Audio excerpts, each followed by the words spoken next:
அவருக்கு கண்டையாளாம் வருவடையா சாமி ஐயன் பேரந்தாரே அகிலத்தையோ காத்திரவே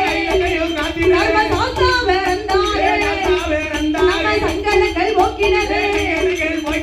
வெள்ள குதிரையே காரினல்ல ஐயனாரே வெள்ளையாடி வாராரே அவருக்கு பொன்னால போனோளம்